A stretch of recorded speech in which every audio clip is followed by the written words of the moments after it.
Hey everyone, today we're going to be talking about everybody's least favorite part of financial aid, the scariest part of financial aid, student loans. Student loans are something that students get really freaked out about, rightfully so, right?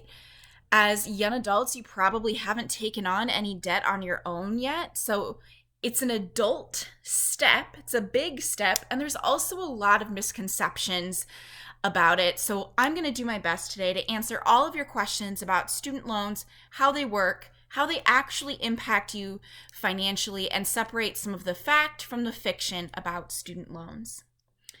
Today, we're going to talk about the good, the bad, and the ugly of student loans.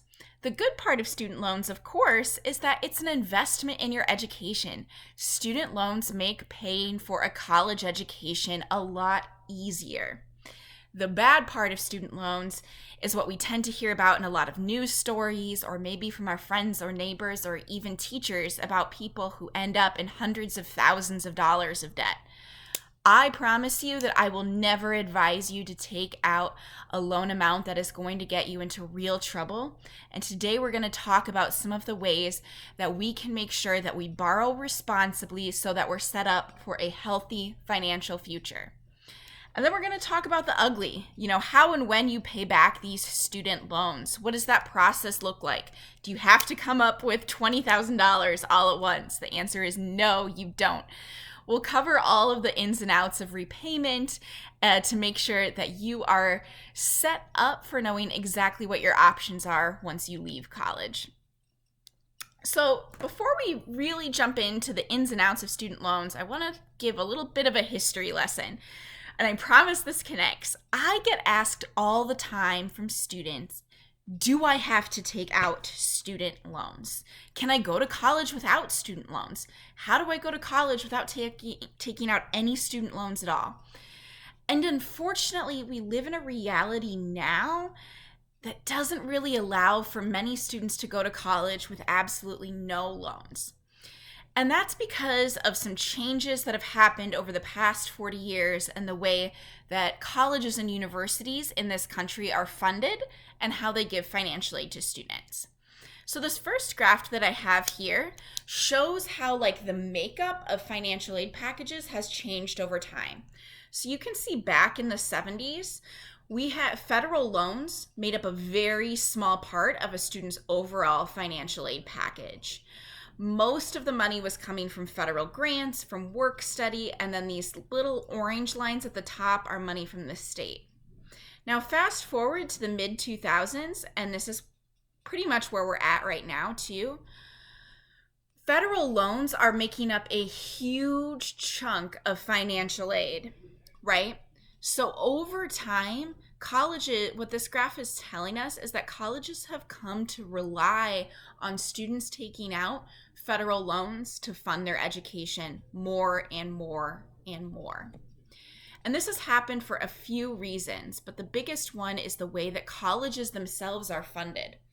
So over time, and this graph is just since 2000, but over time, states have drastically cut funding to colleges and universities. It used to be, for example, that the University of Minnesota was almost entirely funded by the state budget, and that's not happening anymore.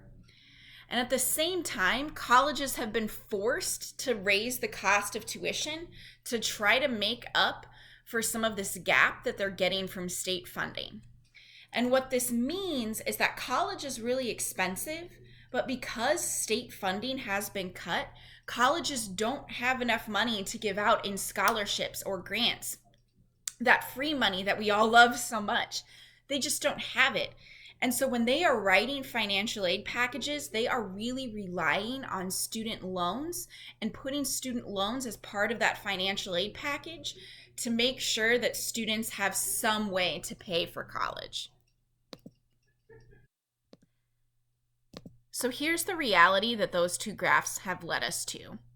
States have cut funding for colleges, which means that tuition has increased and that colleges don't have enough of their own money to provide enough grants and scholarships to make this new higher tuition affordable for students. So what they need is students to borrow money for themselves so that they can afford the cost of tuition and they can afford that college education. This means that in the last 15 years, loans have really become a standard part of a financial aid package. They are written into everybody's financial aid along with grants and scholarships. And what that means is because loans are written into your financial aid package and they are standard, that any loans that you decline adds to your total out-of-pocket cost. So as a first-year student, you are going to be offered $5,500 in student loans as part of your financial aid package.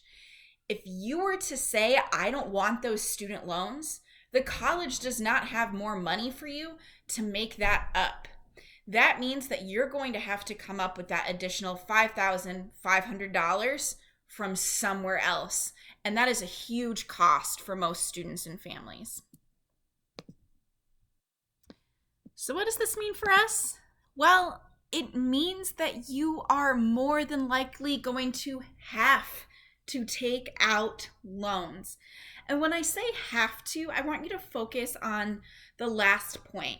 So like I just said, if you decide not to take out loans, that generally adds about $5,500 to your out-of-pocket cost because that money has to come from somewhere.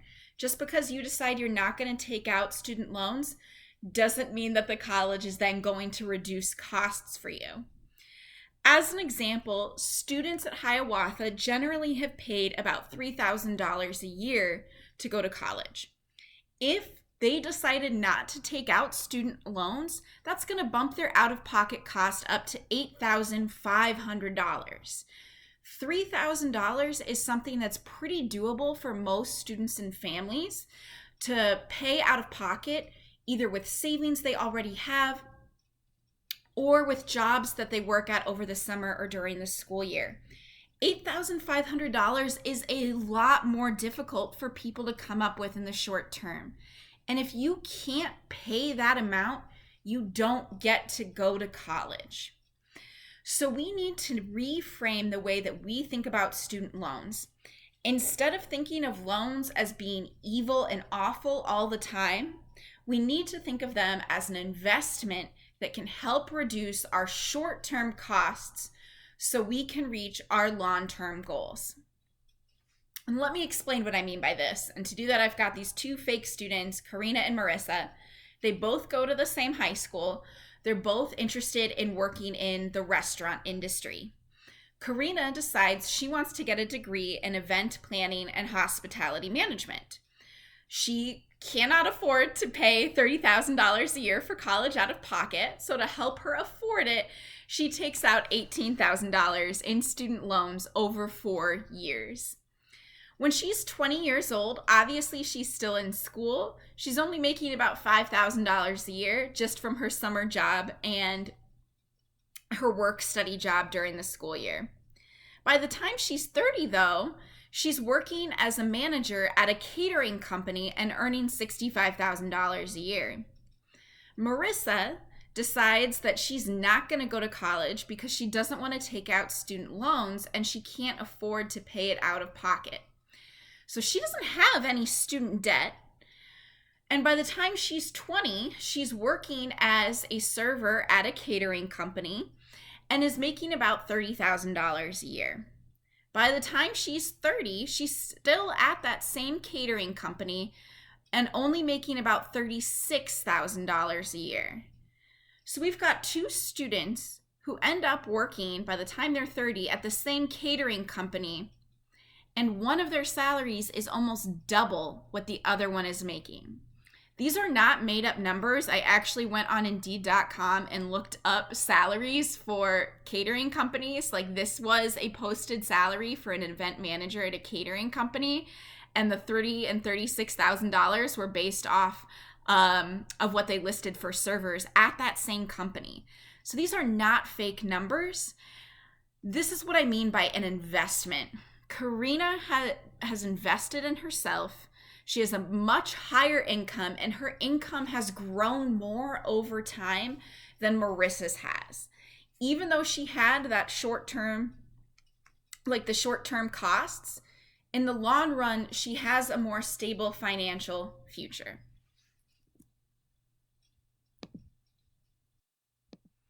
So that's how loans can be an investment in your future. Let's talk some more now about how we can be responsible borrowers and make our loans work for us. So before we jump too far in, I want to make sure we're clear on a couple of definitions. First of all, the principal amount is what you initially borrow. For example, over my 4 years of getting my bachelor's degree, I took out $18,000 in student loans. So the principal amount that I owed was $18,000. And then there's interest. Interest is basically a charge on how long it takes you to pay back that loan.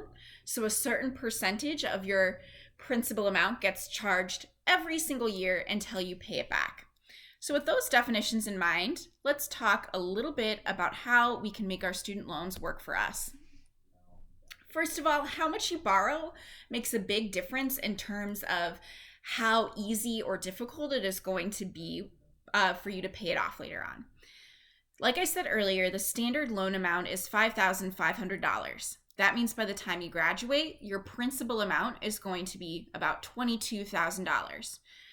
Once interest is calculated in, that results in a $230 monthly payment over 10 years. This is called standard repayment. We'll talk about other options for repayment a little bit later. $230 is a lot of family cell phone bills.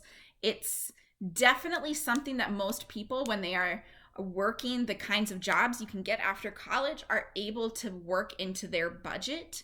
Especially like think back to our friend Karina from a couple of slides ago, $65,000 a year. You can definitely find a spare $230 to make your student loan payment.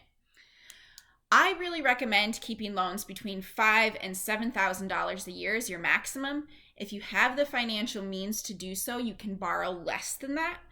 But if you start to borrow more than $7,000 a year, that's really going to push your principal to a pretty high amount. And it also is going to mean that you're going to get charged more in interest too. That above $7,000 is when I've seen people really start to struggle to pay off their loans efficiently. But if you can keep it between $5,000 and $7,000, you should be good to go. What else can you do? Minimize your debt. Only take out what you absolutely need.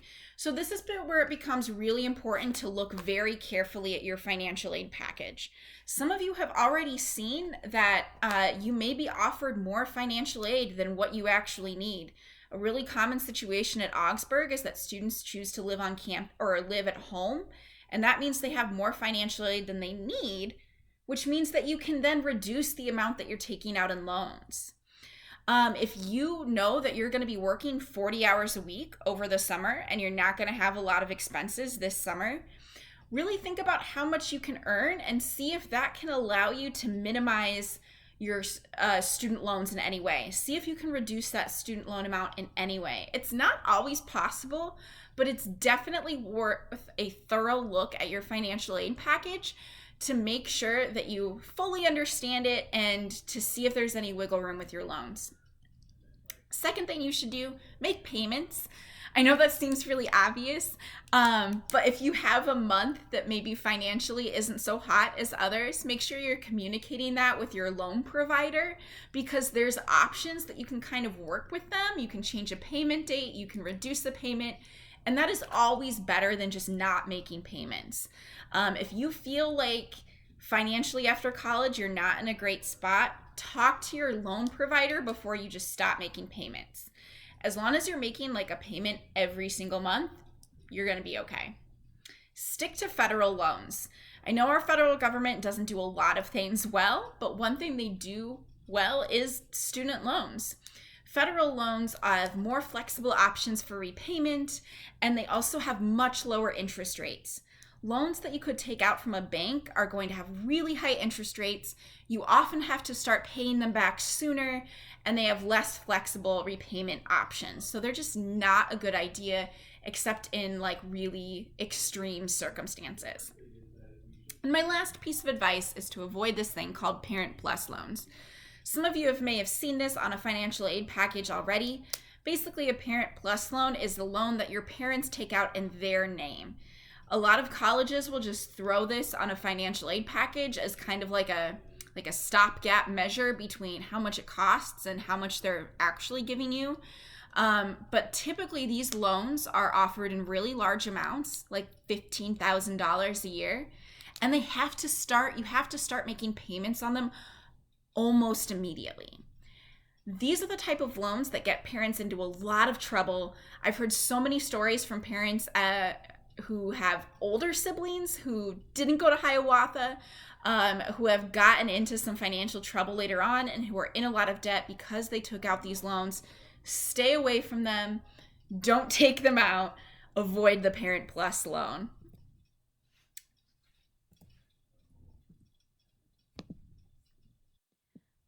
All right, so we've talked about how to be responsible borrowers. We now know how to make our student loans work for us. So let's talk about what happens after you finish college and how you actually pay back these student loans. The first thing to know is that there's actually a 6-month grace period. That means that you have 6 months after you finish school before you have to start making payments. It's not like you graduate and the government shows up at your graduation and asks for a check. You've got that window of time to make sure that you get a job, you get on your feet financially, and it gives you some time to figure out what might be the best option for you for repayment.